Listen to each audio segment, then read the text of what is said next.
Let's do it. Let's do it. Broadcasting from around the world, you're listening to The First 100, a podcast on how founders acquired their first 100 paying customers. Here's your host, Hadi Radwan.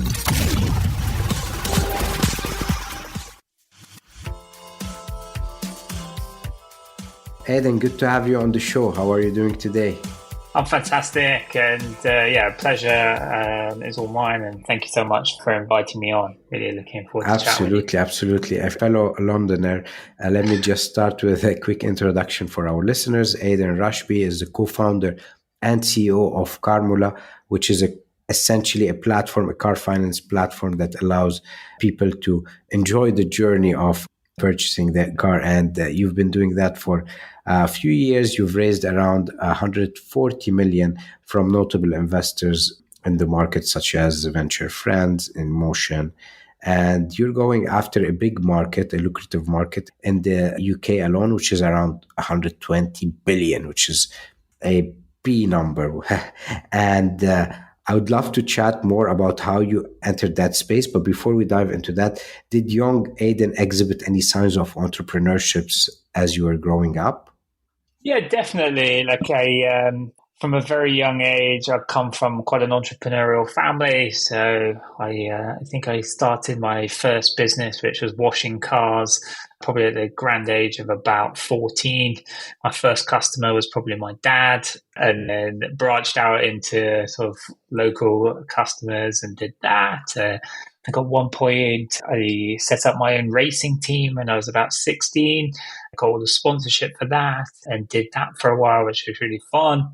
And wanting to go to university, and so went on and did a business degree. Really struggled with dyslexia as a youngster, so a lot of people had written me off, and was very keen to push through and prove that I could do it. And then I set up my first real business when I was about 25, and did that for best part of seven years, and then started Carmoola 3 years ago, which is just the easiest, cheapest and fastest way to get car finance. And we're a full stack lender. And it's been an incredible journey so far. Amazing. I mean, your company is trying to liberate an archaic and slow and backward car finance market with something new and revolutionary that can take, instead of days, just minutes. Walk us through your product and how did that story start? Yeah, so the story started is I'm always super passionate about making customer companies. I really love building consumer businesses, and finished working on my last business. I'd exited, and I was thinking, what do I want to do next? What do I want to spend the next 10 years doing? And I'm a bit of a geek, and I love reading IPO prospectus. And I remember sat there reading the Kazoo and Kavana IPO prospectuses and thinking, this is a terrible business. I thought it seemed very operationally heavy. I thought that there's no technology in the world that would make this business, more efficient, and it was super slim margins. And when I kind of read deep, I sort of thought, wow, there's this huge profit pool in the car finance area, and that's really how everyone makes money. And I started to look at our customers having an issue in this space, and it very quickly became very clear that the traditional lenders in the market were very old school. It was slow, time consuming. It was really expensive, mainly because of the distribution channels and all the broker fees that were being taken. And kind of could see what the likes of some of the more modern fintechs like Klarna were doing, where they were just going through and educating the population about downloading an app, getting a budget, buying whatever goods they wanted with full freedom of where they wanted to buy it from. And so came up with, thought, wow, I think I can do a really great job here. And there's this huge opportunity to effectively disrupt the car finance market. So came up with an initial product offering, which would be a mobile app that within 60 seconds of downloading, using fully automated decisioning and underwriting, would give the customer a budget or a credit limit of how much they could buy a used car for.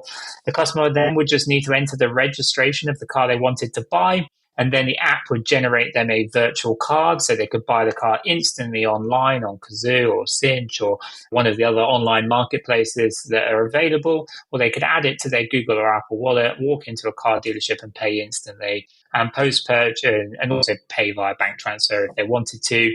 And post-purchase, we'd make it fun and rewarding for the customer to pay back. As a result of this, we would basically be able to deliver cheaper, easier, and faster car finance because by operating the products in such a simple way and building the full technology stack out, we could do this in a fully automated way. We could underwrite the customers better than anybody else using dynamic pricing and various other techniques. And so therefore, this would enable us to do it cheaper, but also deliver an incredible customer experience through the product. And I was like very excited when I kind of sort of could see that opportunity and thought about the product. And and luckily enough, I knew some incredible people that would help me execute on the vision, really. Amazing. Walk us through your early thought process of how did you validate that there is a pain point in the market around this? Because today, if I want to buy a car, let's say, what are my options? Is it that I go to the showroom and they provide me with a payment plan, or should I go to the bank first and try to get a credit line? And this process is archaic, difficult. Walk us through the ABCs of car financing. Yeah, so I think that there were a couple of key insights that I was kind of blown away by. Was that in the used car space, about only 22% of used car purchases are brought on finance. So the vast majority of purchases are really cash. And so I was like, wow, this is like a really interesting space. I noticed that there was this huge trend in consumers looking to get pre-approved for car finance. So traditionally, they would go into a dealership and you would be sold point-of-sale finance. But there was this huge growth in customers looking to get pre-approved for finance before they even start their car buying journey. I think this is being driven through the things like ClearScore and various other kind of financial products that are really kind of driving that. So the customer's choice, if they wanted to go through this process, depending on which segment, because there's a vast array of different segments in credit, was that you go into a dealership and you're sold point of sale finance and you'll pay probably 2 to 3% APR higher than what you would if you go direct to a lender. Or you use an online broker where you go and get your kind of pre-approved for finance, where you go to an online car broker and then you effectively fill in an online form, and then it's very manual, a lot of telephone calls back and forth until you end up kind of being concierged, if you like, all the way through the process. But effectively, there was just no, if you really think about it, there was just no easy access to the market. If you're a younger consumer, if you're a female consumer, do you really want to use some of these outdated kind of approaches? And so I think segment by segment, we're kind of opening the market up as well as kind of taking market share from some of those existing ways of doing it. Amazing. Take us back to the early days. How did you acquire your first batch of customers? What was tactical or guerrilla marketing strategies you deployed early on? I think I'll just answer, to jump around, but I thought it'd be really useful for me to answer the question for your audience, which was how did we validate the idea? One of the very first things we did before we did anything, actually before we even wrote an investment deck, was build a landing page and designed lots of different versions of the proposition to understand where the value proposition was. We did it under a different brand name, actually. And then we just used loads of paid search to drive customers through. And then effectively what we did was we built an Excel spreadsheet predicting what we expected the funnel to look like for the product based on our experience. And from there, we could understand really what our cost of acquisition was, because that was the biggest risk to the business. Lending was quite well defined in terms of some of the loss rates, what the APRs you could charge. But really the key thing was understanding what the CAC was. So we did that. And very quickly, we learned that, it was very cost effective. I think I can't remember how many it was. We had to turn it off because within the first 2 hours, I think something like 1,200 people had signed up. And we were like, wow, okay, this is really interesting. Probably onto something here. Yeah, so that was really cool. And then from that, we kind of very quickly learned that PPC was one easy way to route to market. But from that point onwards, it took about 15 to 16 months before we were able to go live. It took a long time to get regulatory approval. We built all of the technology from the ground up. So proprietary loan management system, proprietary fully automated underwriting, proprietary collections servicing platform. The regulatory approval was quite complex because we were doing something quite new. And so that took some time. But in that time, some of the things and tactics that we did to drive early adoption is we started to write a blog, started to build some of our SEO and content out. And yeah, that was probably where the first 100 customers came from.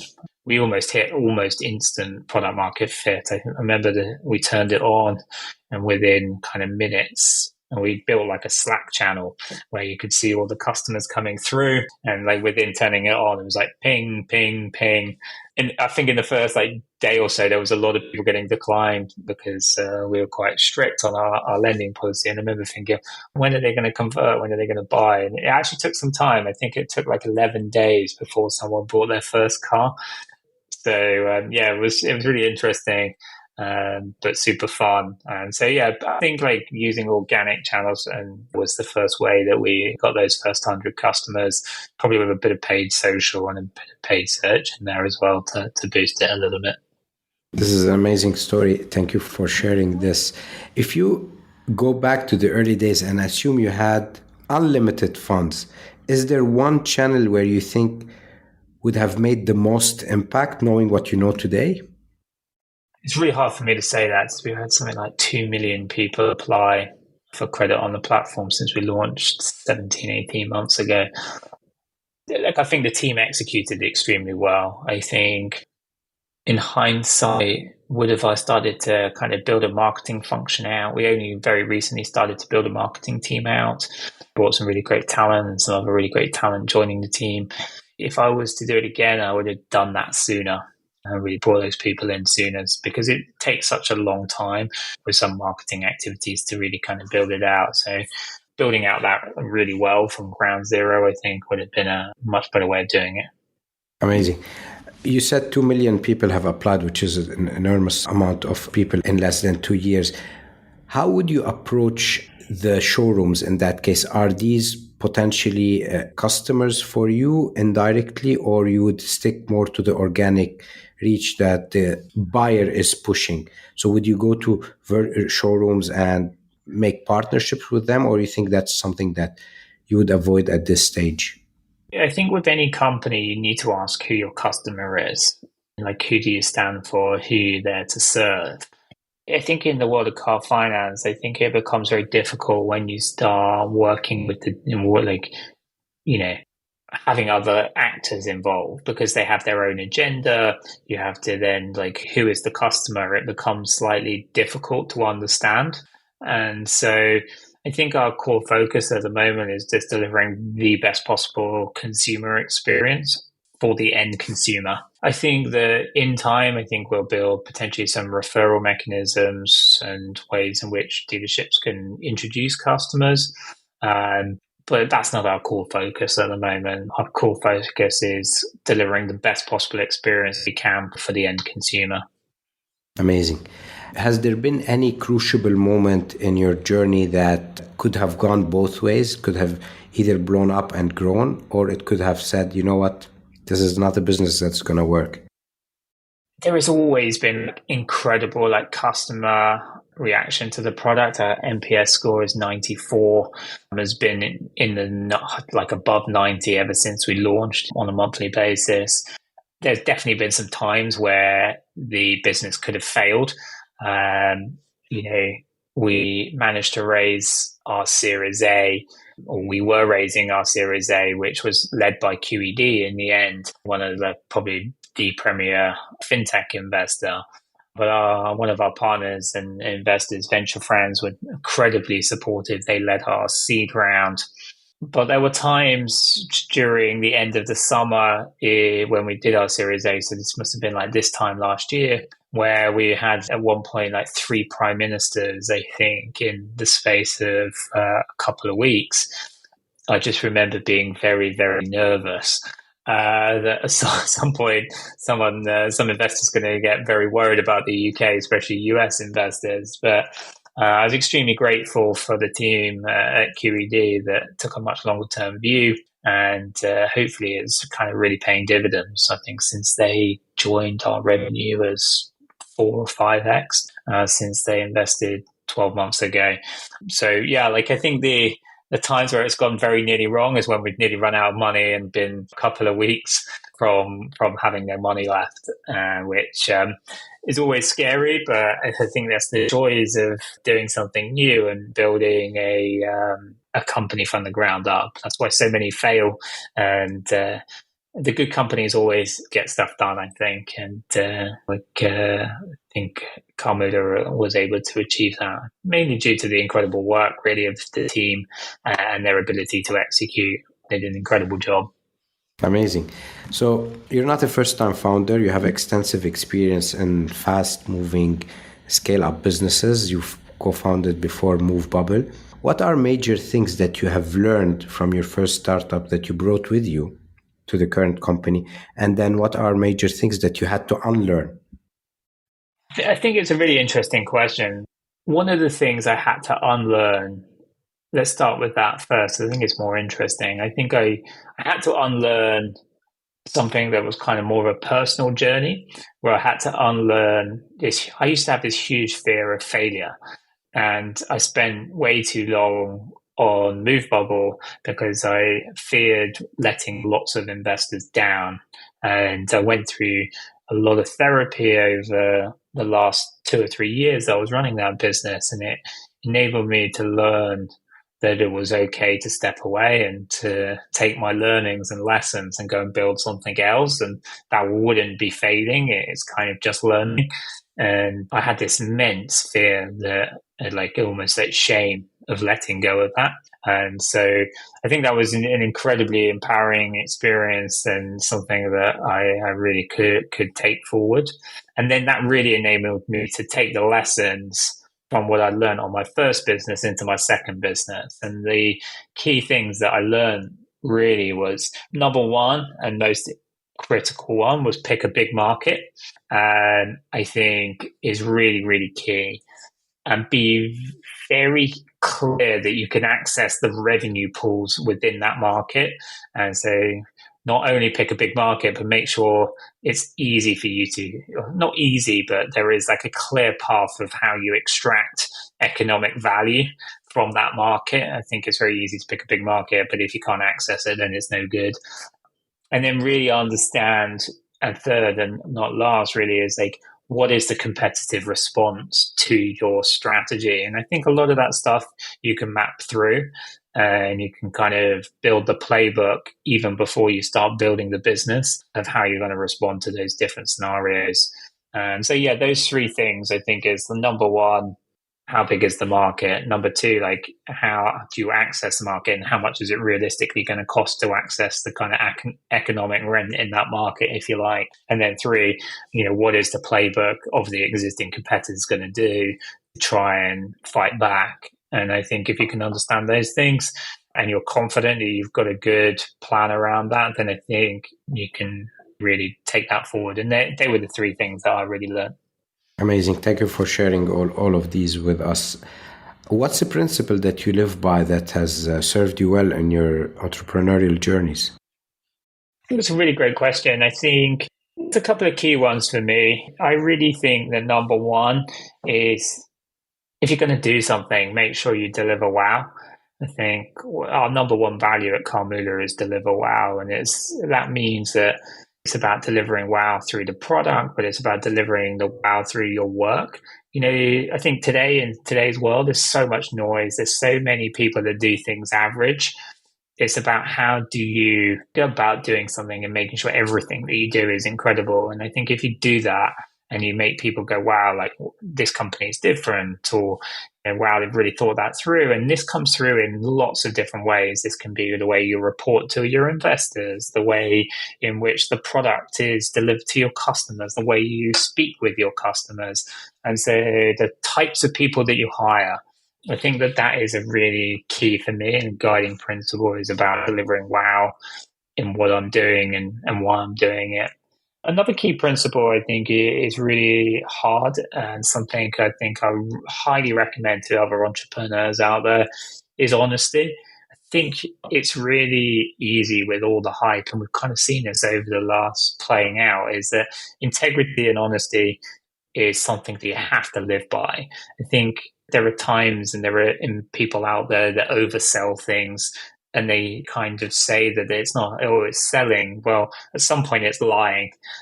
I think you have to stick true to your principles about being honest, realistic. I think in the long run, it plays much better. And I think in the short term, you get judged on that you're not the most salesy person, or you're quite calm. But the reality is, I think in the long run, having that level of honesty and truth plays out, and it will deliver massive value over 100 years or 50 years. We might live a little bit longer these days, I don't know. But yeah, I think it's really key, that. Amazing. One last question, Aidan. What's next for Carmoola? Our ultimate vision is to turn Carmoola into a global super app and capture all of the spend around the car. So I think this will include not only the way in which that you pay for the car and the different financing options around this, but this could also include insurance. It could also include being able to pay for your fuel or your energy for the car, your servicing, your maintenance. I think there's so much opportunity to deliver a lot of value for consumers around the car. And so our initial focus over the next 10 years will be purely focused on the car finance category. I think I recently registered Getmoola. I think that there probably is a much big longer term vision to move into other categories. But next 10 years, we're purely focusing on building out the car vertical and doing an incredible job and capture all the spend around that. Amazing. Thank you, Aidan, for joining us and sharing your story. 2 more questions. Where can people find you, and are you hiring? Best place to find me is on LinkedIn. I think I'm the only Aidan Rushby on LinkedIn. It's a very easy name to search there. So feel free to drop me a message and I'll do my best to reply. And yes, we are hiring. I think we're currently hiring for a technical product manager and a CRM, head of CRM. So yeah, a couple of hires. Our team is super lean. I think there's only 25 of us in the team. We don't plan to add many people this year. We've automated so much of the platform that our kind of goal is to really minimize headcount and show that we can really scale the platform without adding lots of people. Aidan, pleasure meeting you and having you on the pod. We wish you the best of luck. Thank you so much. Thank you so much for listening to the First 100. We hope it inspired you in your journey. If you're enjoying the podcast, please subscribe to our podcast on Apple iTunes, Stitcher, Google Play, or Spotify, and share it with a friend starting their entrepreneurship journey. Leave us a 5-star review. Your support will help spread our podcast to more viewers.